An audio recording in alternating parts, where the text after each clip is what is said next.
E a primeira coisa que nos espanta é a ideia de jogar contra Deus a ideia de leis da natureza. Ora, nenhuma lei pode criar nada. A lei é apenas uma equação matemática.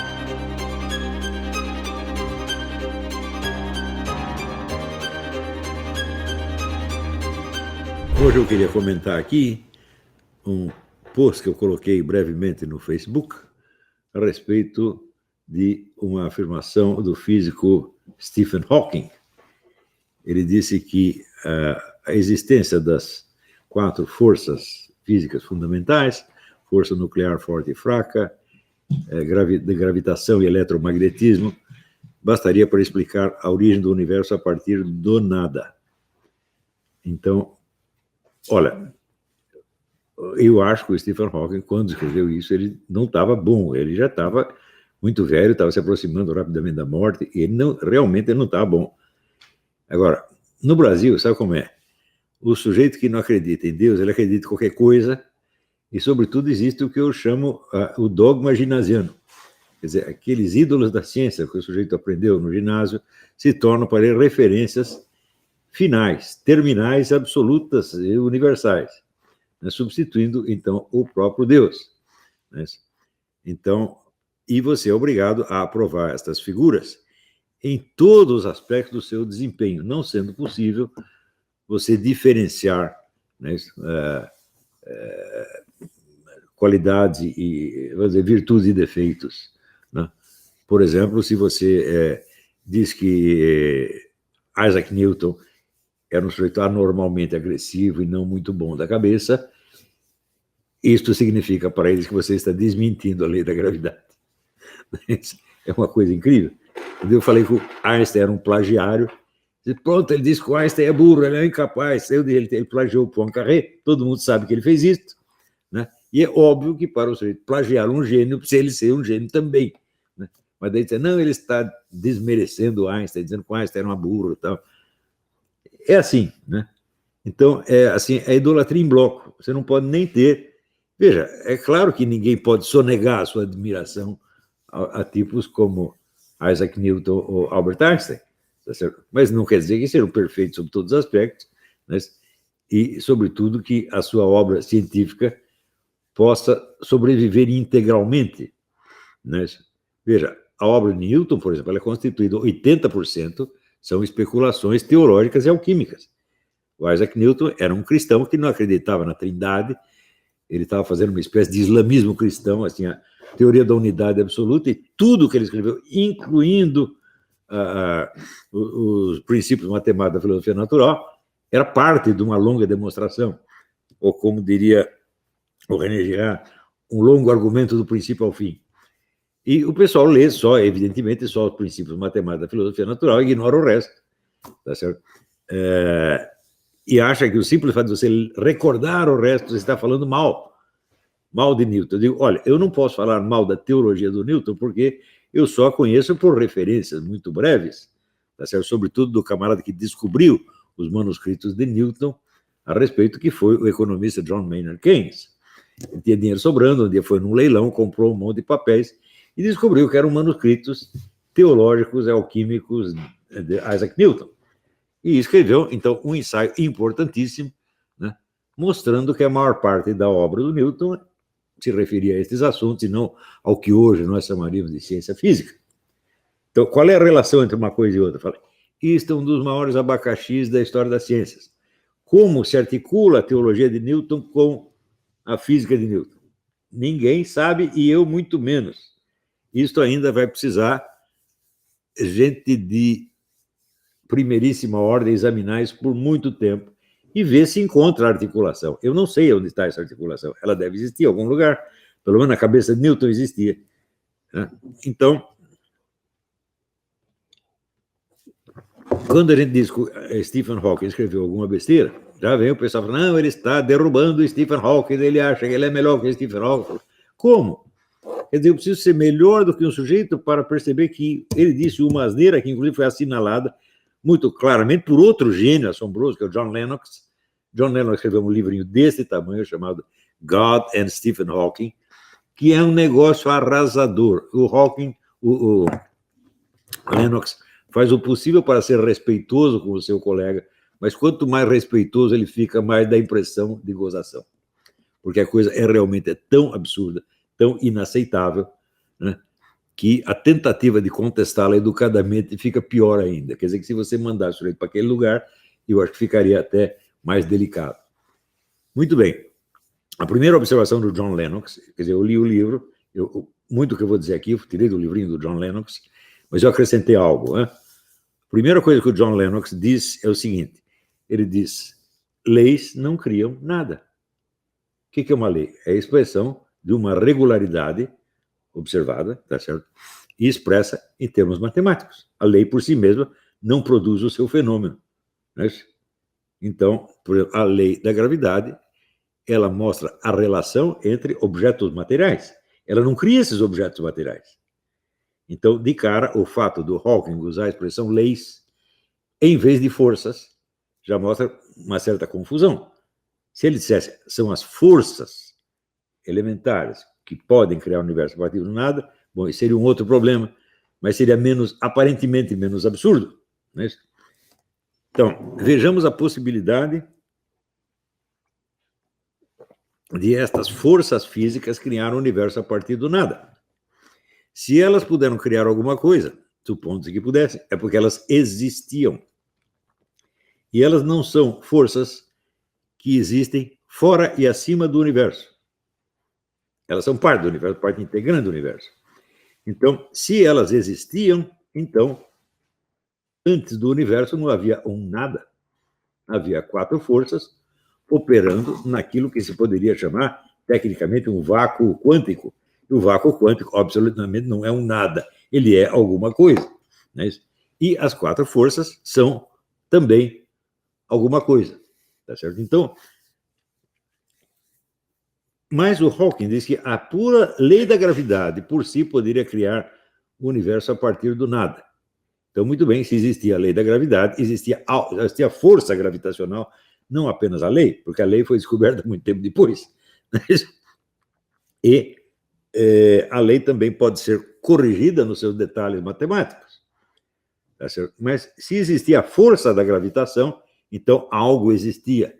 Então, é claro que esta teoria ela já não responde àquela pergunta fundamental do Leibniz, por que existe o ser e não apenas o nada? É uma tentativa de responder, mas é uma tentativa muito canhestra, muito deficiente, tá certo? E nós, vamos dizer, tentando responder com o máximo de respeito que o Hawking, sem dúvida, merece, tá certo? Não podemos escapar de dar a impressão de que nós estamos gozando da cara dele.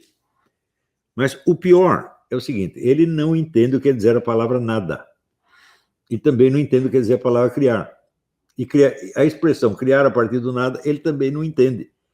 Porque ele está usando a expressão para designar algo que existe, criando algo que também existe. É claro que a força da gravidade não pode, por si mesma, criar nada. Ela não pode criar os objetos sobre os quais ela atua. Tá certo? Ela precisaria, no mínimo, precisaria das outras 3 forças atuando. Então,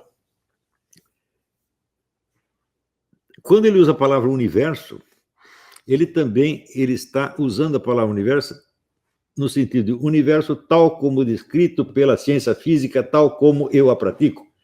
Isso é o universo? Não, não é, de maneira alguma. Isso é um aspecto abstrativo do universo. Isso é um universo abstrato. Tá certo? Quando você usa a palavra universo, significa tudo o que existe sob qualquer aspecto que seja.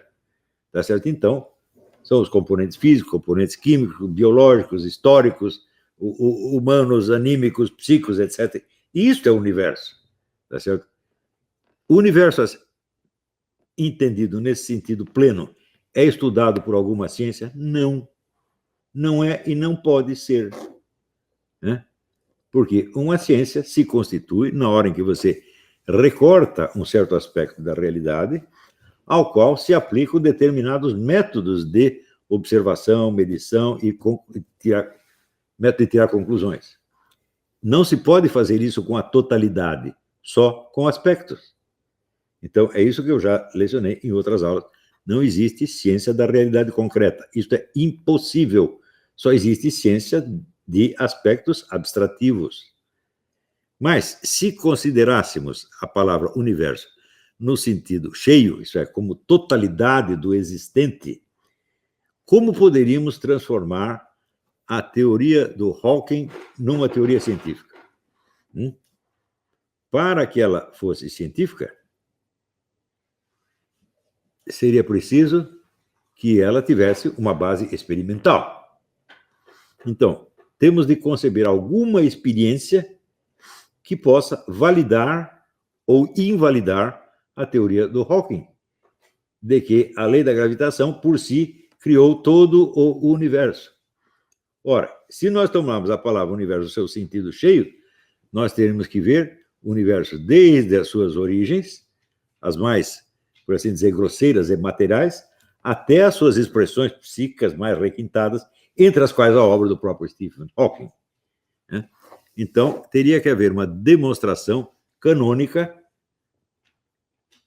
que acompanhasse o processo causal desde a primeira origem, o primeiro objeto que a lei da gravitação teria criado, até a obra do Stephen Hawking, ou até a Capela Sistina, ou até qualquer instituição. E essa demonstração é obviamente impossível.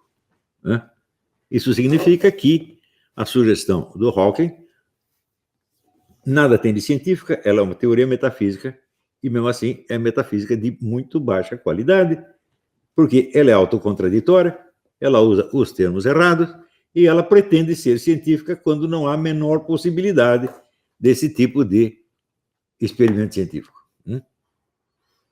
Então, isso é para vocês entenderem como esses desastres podem acontecer na esfera de qualquer ciência, e acontecem de fato.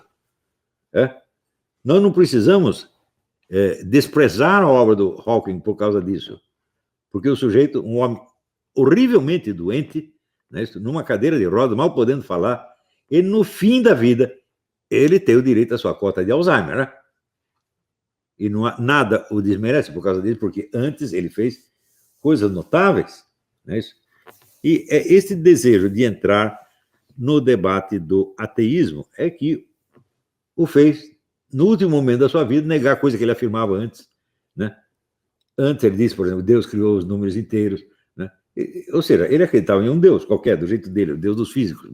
De repente deixou de acreditar e entrou no partido do Richard Dawkins o Daniel Dennett e outros. Eu digo, bom, nós conhecemos os argumentos desses camaradas e eles sempre, sistematicamente, são baseados numa ignorância religiosa monstro. E a primeira coisa que nos espanta é a ideia de jogar contra Deus a ideia de leis da natureza. Ora, nenhuma lei pode criar nada. A lei é apenas uma equação matemática. Ela expressa a relação entre objetos reais. Portanto, a própria formulação da lei pressupõe os objetos. Então, você não pode dizer que a lei criou os objetos cuja existência estão pressupostos nela. Isso é muito, muito pueril. Ninguém faz uma coisa dessa. O Hawking fez, mas no fim da vida, gente. Então,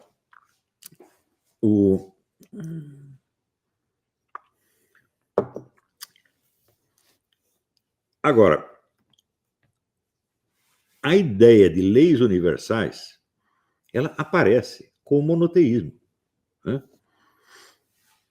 Antes você tinha deuses materiais, que eram forças da natureza, tá certo? Portanto, nenhuma das quais poderia ser criado o universo, porque elas eram parte do universo, exatamente como as 4 forças fundamentais são parte do universo.